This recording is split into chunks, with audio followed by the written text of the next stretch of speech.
Hello everyone. आपका स्वागत है अनजान में भी में। तो चलिए शुरू करते हैं। भारत आज दुनिया की तेजी से बढ़ती अर्थव्यवस्थाओं में गिना जा रहा है। आर्थिक प्रगति, आधारभूत संरचनाओं के विस्तार और तकनीकी विकास के दावे हर मंच पर किए जा रहे हैं, मगर इस चमकदार तस्वीर के पीछे एक कड़वी आंतरिक सच्चाई भी छिपी है, और वह यह कि मानव जीवन के लिए सबसे आवश्यक पेयजल की उपलब्धता और गुणवत्ता लगातार बदतर होती जा रही है। यह विडंबना ही है कि जिस देश ने विकास की ऊंचाइयों को छूने का संकल्प लिया है, वह स्वच्छ और सुरक्षित पेयजल के मामले में वैश्विक स्तर पर निचले पायदान पर फिसलता जा रहा है।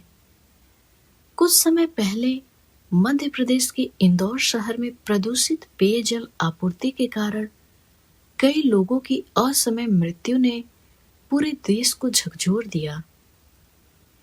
इसके तुरंत बाद गुजरात के गांधीनगर में प्रदूषित पानी से टाइफाइड फैलने की घटनाओं ने चिंता बढ़ा दी। यह समस्या केवल एक दो शहरों तक सीमित नहीं है, बल्कि पूरे देश में पेयजल की स्थिति गंभीर और चिंताजनक बनी हुई है। वर्ल्ड पॉपुलेशन रिव्यू की स्वच्छ जल रैंकिंग 2025 में 172 देशों की सूची में भारत 138वें स्थान पर है।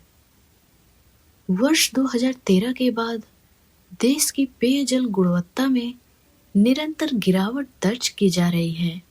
बढ़ती जनसंख्या के साथ विकास का कथित मॉडल आज स्वच्छ जीवन के लिए सबसे बड़ी चुनौती बन चुका है।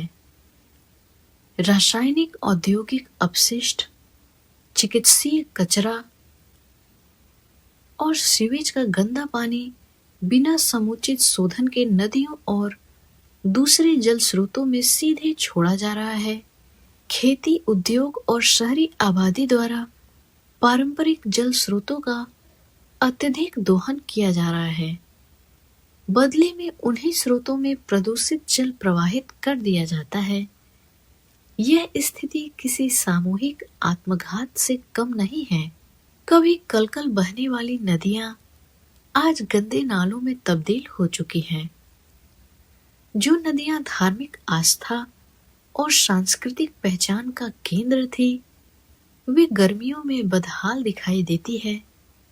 यही नदियां किनारों पर बसे शहरों और गांवों की आबादी को पेयजल उपलब्ध कराती हैं।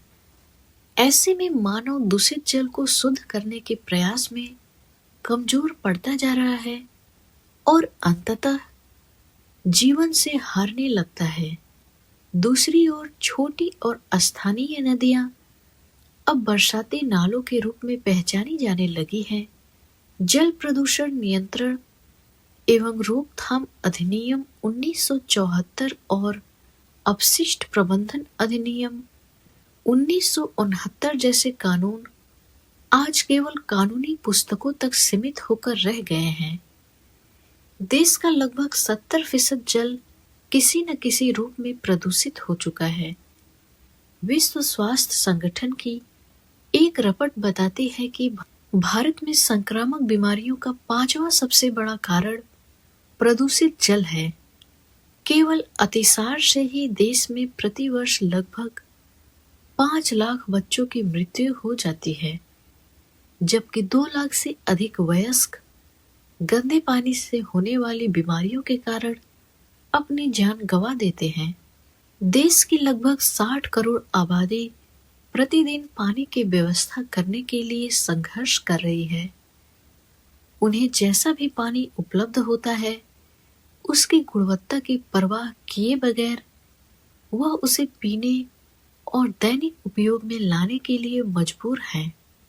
इंटरनेशनल सेंटर फॉर सस्टेनेबल की रिपोर्ट के अनुसार वर्ष 2030 तक भारत में पानी की मांग वर्तमान से दोगुनी हो जाएगी। आज स्थिति यह है कि विश्व के कुल शुद्ध जल का केवल 4% हिस्सा भारत के पास है, जबकि दुनिया की लगभग 17% जनसंख्या का बोझ कंधों पर है। बढ़ती जनसंख्या, अव्यवस्थित शहरीकरण और जल संरचनाओं पर अतिक्रमण भविष्य के लिए गंभीर खतरे के संकेत हैं। दुर्भाग्यवश इस विषय पर गहन और ईमानदार चिंतन के बजाय जिम्मेदार संस्थाएं केवल सतही उपायों तक सीमित रह जाती है। नमामि गंगे जैसी महत्वाकांक्षी परियोजनाएं गंगा और उसकी सहायक नदियों को प्रदूषण मुक्त करने के उद्देश्य से शुरू की गई, लेकिन अपेक्षित परिणाम आज भी दूर है। वर्ष 2017 में नई दिल्ली में आयोजित नदी दिवस पर नदियों के संरक्षण पर बड़ी बातें हुई, लेकिन 8 वर्षों में वह जमीन पर उतरती नहीं दिखी।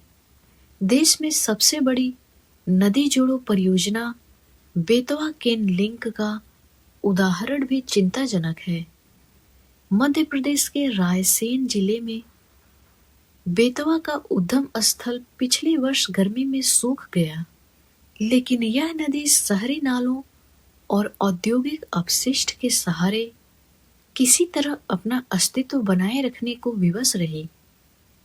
नदी की दुर्दशा और केन बेतवा लिंक के भविष्य को लेकर नागरिक चिंतित हो उठे, लेकिन जिम्मेदार जब जागे तब मानसूनी बारिश ने इसे पुनर्जीवित कर दिया। मगर वास्तविकता यह है कि आसपास के 500 एकड़ में फैले जंगलों के विनाश और अनियंत्रित निर्माण ने भविष्य में ऐसे संकट को अस्थायी बना दिया है। इन परिस्थितियों में बेतवा और केन का भविष्य में मिलन अभी भी पहेली से कम नहीं है। पहाड़ी और जंगली नदियां उत्खनन और वनों की अंधाधुंध कटाई के कारण पहले ही अपना अस्तित्व खो चुकी है। शहरी क्षेत्रों में शुद्ध पेयजल आपूर्ति के लिए केंद्र सरकार द्वारा योजनाएं शुरू की गई। इनका उद्देश्य गंदे पानी का प्रबंधन कर सुरक्षित पेयजल सुनिश्चित करना था, मगर स्थानीय नगर निकायों द्वारा योजनाओं का क्रियान्वयन अपनी सुविधा और सीमित क्षमता के अनुसार किया गया। इंदौर के भागीरथपुरा क्षेत्र में लोगों की मौत इसका भयावह उदाहरण है, जहां पेयजल पाइपलाइन को नाले के नीचे से निकाला गया।